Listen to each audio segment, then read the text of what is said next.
ভাই আপনাদের এই যে সাভার দলিল কল্যাণ সমিতি নির্বাচন হচ্ছে আগামী 19শে মে, আর মাত্র 2 দিন বাকি। আপনারা কেমন জনপ্রতিনিধি চান, কেমন নির্বাচন চান?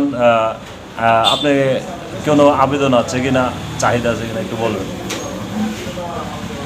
সম্মানিত দলিল লেখক ভাই ও বোনেরা, আপনাদের সবাইকে জানাই সালাম এবং হিন্দু ভাইদের জানাই নমস্কার। আগামী 19শে মে আমাদের দলিল লেখক কল্যাণ সমিতির নির্বাচন অনুষ্ঠিত হতে যাচ্ছে। এই নির্বাচন উপলক্ষে আমাদের সাভার দলিল লেখক কল্যাণ সমিতির দীর্ঘদিনের একটা আকাঙ্ক্ষা অনুভূতি প্রকাশ করছে এবং স্বতঃস্ফূর্তভাবে নির্বাচন উদযাপন অনুষ্ঠিত হবে আশা করি। এবং আমাদের নির্বাচনের উপলক্ষে নির্বাচনের যে ইস্তারগুলি দিছে, নির্বাচন যে প্রার্থীগুলা স্বচ্ছ ন্যায়ের পথে থেকে সব কিছু মানুষের আশা পূরণ করতে হবে এবং যেভাবে সাধারণ ভোটাররা তাদের নির্বাচিত করার জন্য যে আশা আকাঙ্ক্ষা কিংবা অনুভূতি প্রকাশ করছে, সেই আশা আকাঙ্ক্ষা আমাদের এখনও আছে এবং আগামীতে থাকবে। এবং যেই নির্বাচিত হোক যে কোনো পদপ্রার্থী, আশা করি আমাদের এই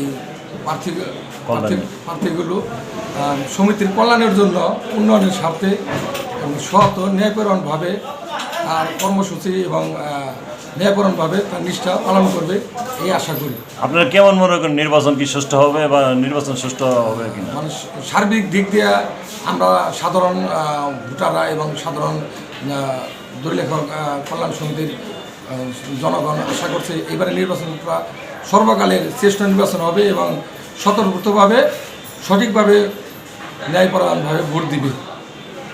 আপনি তো ভোটার সংখ্যা কতজন আছে?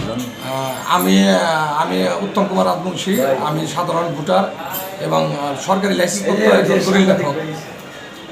কতজন ভোটার আছে আমাদের আনুমানিক আমার জানা মতে 268টা ভোটার আছে, কম বেশি হতে পারে। সকলে কি ভোট প্রদান করবে? হ্যাঁ, সকলেই ভোট সুন্দরভাবে আগামী 19 তারিখে সুন্দরভাবে ভোট প্রদান করবে আমি আশা করি। আচ্ছা, এই যে আপনারা যে ভোট দিবেন এটার কোনো পরিচয় কার্ড পাবেন কিনা নির্বাচন কমিশন থেকে? নির্বাচন কমিশন থেকে পরিচয় কার্ড দেওয়ার কথাবার্তা চলতেছে, আশা করি তারা নির্বাচন কমিশনের পরিচয় কার্ড দিবে এবং বহিরাগতরা মানে দলিল লেখক কল্যাণ সমিতির সদস্য ছাড়া তারা ভোট গ্রহণ করতে পারবে না।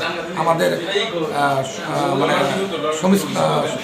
সমিতির মানে কল্যাণ সমিতির আওতা ছাড়া বাইরের লোক ভোট দিতে পারবে না। মিডিয়ার কোনো সহযোগিতা লাগবে কিনা? হ্যাঁ, মিডিয়া তো ওতপ্রোতভাবে আমাদের সার্বক্ষণিক সহযোগিতা এবং সাফল্য কামনা করছে এবং বিভিন্ন ধরনের সমিতির উন্নয়নমূলক কথাবার্তা তারা মিডিয়া প্রকাশ করছে। মিডিয়াকে অসংখ্য ধন্যবাদ জানাচ্ছি, মিডিয়াতে আমাদের পাশে আছে, এই জন্য মিডিয়াকে অসংখ্য ধন্যবাদ। আপনারা নির্বাচনের দিন মিডিয়া চান কিনা?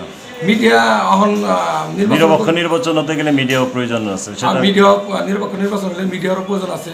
আশা করি মিডিয়া সবসময় আমাদের পাশে আছে এবং সার্বক্ষণিক সহযোগিতা আমাদের করবে এই আশাই ব্যক্ত করি। Thank you.